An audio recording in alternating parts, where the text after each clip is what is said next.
સમજો. હું જે કંઈ પણ બોલીશ એ સાચું બોલીશ અને શાંતિથી મને સાંભળો એવી મારી આશા છે. આજે હવે મારે શાંતિથી સાંભળો મહેરબાની કરીને. આજે હવે મારે અહીંયા આવવું પડ્યું. આપણે બધા જાણીએ છીએ આપણા લોક લાડીલા ધારાસભ્ય ચૈતર વસાવા આપણી વચ્ચે આવ્યા નથી.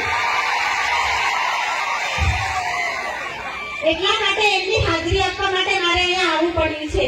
આપણે બધા જાણીએ છીએ શું થઈ રહ્યું છે, એટલે એટલા માટે મારે અહીંયા હાજરી આપવા માટે આવવું પડ્યું. કેમ કે આપણે વસાવા સમાજનો પ્રોગ્રામ છે, આપણે વસાવા કહેવાય છે, એટલે આપણે અહીંયા આવવું પડ્યું. લોકોને એમ ના થવું જોઈએ કે ધારાસભ્ય નથી તો કોઈ નથી આવ્યું, આવું ના લાગવું જોઈએ. એટલા માટે મેં અહીંયા હાજરી આપી છે. એટલે હું અહીંયા પોતે આવી છું. બધા અમારા યુવાન મિત્રોને લોક લાડીલા ધારાસભ્યની બહુ ચિંતા છે અને લોકો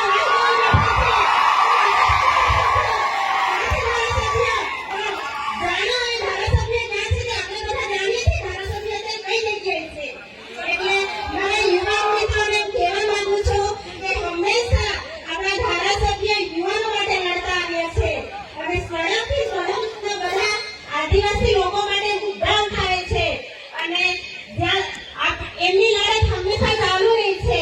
એટલે આપણે હંમેશા એમને સાથ સહકાર આપવાનો છે અને એમને જ્યાં સુધી ન્યાય ના